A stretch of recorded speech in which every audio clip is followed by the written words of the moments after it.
Makanya waktu pertengahan subuh dengan asar harap diperhatikan, dan ada ulama yang menyebutkan subuh dengan asar itu di antara doa-doa yang mustajab. Jadi begitu Anda berdoa, itu seketika nanti lebih mudah dijawab oleh Allah Subhanahu wa taala karena keadaannya langsung disampaikan kepada Allah. Ya, karena itu khusus salat subuh itu ada ayat langsung mengatakan semua bacaan kita termasuk doa, termasuk istighfar itu langsung sampai kepada Allah, disaksikan dan dijawab pada saat itu. Ya, di Quran surah ke-17. Ya, ayat ke-78. Ya, paling kiri sebelah atas. Quran surah 17 ayat ke-78. Aqimis salata liduluqis syamsi ila ghasaqil laili wa qur'anal fajri. Inna qur'anal fajri kana mashhuda. Ya, tunaikan salat dengan benar dari mulai tergelincir matahari zuhur sampai matahari terbenam datang malam isya. Setelah itu qur'anal fajri, khusus untuk salat subuh. Kata Allah, perhatikan, dalam subuh kata Allah bukan hanya salat yang penting, tapi semua bacaannya. Quran al-Fajri, semua bacaan di waktu subuh, ya kana masyhuda, langsung disaksikan oleh Allah dan semua malaikat. Jadi kalau Anda istighfar subuh ya, istighfar. Makanya banyak sahabat Nabi yang saya sampaikan di awal-awal kemarin, ya pertemuan yang lalu, banyak sahabat Nabi termasuk Nabi mencontohkan ba'da subuh nggak langsung pulang. Ya duduk dulu, zikir dulu bahkan sampai syuruk.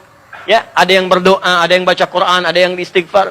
Bahkan ada orang yang sebelum subuh sudah datang memenuhi masjid. Ya, istighfar. Waktu sebelum subuh itu disebut dalam bahasa Arab dengan sahar namanya. Sahar. Ya, jamaknya disebut dengan ashar. Masya Allah. Sahar. Oh, jangan salah baca ya, bukan sihir, sahar. Nah, di bahasa Arab itu beda harakat, itu bisa beda baca. Jelas ya? Lihat sini, sahar jami' disebut dengan ashar. Ashar. Ini waktu singkat menjelang fajar. Di kalau misalnya fajar, sekarang subuhnya misal 4.37, sekitar 15 sampai 30 menit sebelum fajar. Ya. Misal dari jam 4.07 jam 4.15 itu disebut dengan waktu sahar namanya. Ini jamaknya disebut dengan ashar. Nah, dalam Al-Quran disebutkan ada kebiasaan penghuni surga itu yang sering istighfar di waktu sahar. Jadi kalau Anda ingin lihat ahli surga yang sedang beraktivitas ini, di antaranya kata Quran, lihat nih orang-orang ini yang sedang istighfar sahar menjelang subuh dan setelah tahajud. Jadi orang ini tahajud, selesai tahajud dia zikir, astagfirullah, astagfirullah, astagfirullah. Ada zikir Nabi Yunus, la ilaha illa anta subhanaka inni kuntu minadh-dhalimin. Ada zikirnya Nabi Adam, Rabbana zalamna anfusana wa illam taghfir lana wa tarhamna lanakunanna minal khasirin. Ya, ada zikirnya Nabi Muhammad sallallahu alaihi wasallam, ya, astagfirullah, astagfirullah, astagfirullah. Allahumma antas salam, minkas salam, tabarakta ya dzal jalali wal ikram, la ilaha illallah wahdahu la syarika lah, lahul mulku wal hamdu wa huwa ala kulli syai'in qadir. Hadis Muslim nomor hadis 571 sampai 573. Intinya istighfar. Astagfirullah, astagfirullah, astagfirullah. Itu diabadikan di Quran di dua surah, di dua ayat berbeda. Satu Quran surah ke-51 ayat 18. Paling kanan pertengahan di mushaf. Nah, ini disebut ahli surga yang tinggalnya di surga spesial, di taman surga. Itu kebiasaannya di bumi sering istighfar di waktu sahar. Wabil asharihum yastaghfirun. Menjelang fajar mereka banyak istighfar kepada Allah.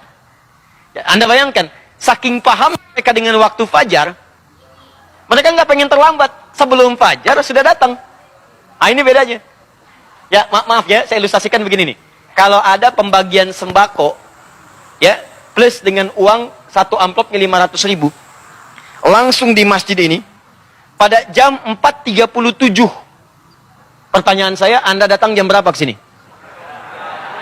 Jam 3, jam 2. Demi Allah saya katakan, nginep. Dari sehari sebelumnya. Ya kan? Nah, ini ada pembagian ampunan dari Allah. Kenapa nggak dikejar? Ada barakah, ada rahmat, ada pengabulan doa, ada penghapusan dosa. Ya, kan yang paling tinggi permintaan itu dalam Quran dan hadis. Yang paling tinggi permintaan, kalau Allah sayang pada seorang hamba, yang diberikan bukan dunia. tapi yang diberikan ampunan dari semua dosa. Itu ada di Quran surah ketiga ayat 31. Paling kiri sebelah atas, dengan Quran surah kedua di akhir ayat 222. Qul in kuntum tuhibbunallaha fattabi'uni yuhibbukumullah wa yaghfir lakum dzunubakum. Kata Allah, katakan Muhammad, kabarkan pada umatmu, kalau mereka serius mencintai aku, buktikan cinta itu dengan mengikuti engkau. Ikuti tuntunan Nabi. Dari mulai bangun tidur sampai tidur lagi. Nanti Allah akan berikan cintanya, yuhibbukumullah. Saat Allah berikan cintanya, yuhibbukumullah, apa yang diberikan oleh Allah? Wa yaghfir lakum dzunubakum. Maka yang pertama, mengampuni semua dosa-dosanya. Makanya kalau orang sudah diampuni dosa, berubah dia jadi orang baik. Jadi kalau dosa sudah nggak ada, cirinya, ciri dosa diampuni dan sudah tidak ada, maka Allah akan menjaga orang itu dari perbuatan dosa. Nih mata misalnya banyak dosa. Taubat kita, diampuni dosa mata, maka mata tidak akan bermaksiat lagi. Di begitu akan bermaksiat, dijaga oleh Allah. Tinggalkan. Haram. Tinggalkan. Suara hati kita muncul. Disebut burhan namanya. Ya. Tangan pernah berbuat dosa, taubat. Nggak akan berbuat maksiat lagi, dijaga oleh Allah. Ya, maka muncul penjagaan Allah dalam dirinya. Itu yang disebut dengan wa yaghfir lakum dzunubakum. Makanya kata Al-Quran, Allah lebih cinta pelaku maksiat yang taubat dibandingkan orang soleh yang tidak pernah merasa salah. Ayatnya mengatakan, innallaha yuhibbut tawwabin. Allah mencintai orang-orang yang mau tobat. Tobat dibandingkan orang soleh yang tidak pernah merasa salah. Paham? Nah, ada orang tiap mau subuh datang. Dia ngerti subuh itu banyak nih, didengar langsung oleh Allah, disaksikan. Nggak mau terlambat, kayak tadi, sembako di 437, nginep dari malam. Ada orang ingin mendapatkan ampunan Allah, dari sejak malam datang tahajud, sholat. Bahkan saking pengennya mendapat ampunan, sholatnya serius. Mencontoh Nabi, 1 rakaat sampai 100 ayat. Ya, ada yang 200 ayat, Masya Allah. Ada yang ayatnya aja gitu kan. Terus bacakan. Begitu datang sahar, astagfirullah. Astagfirullah.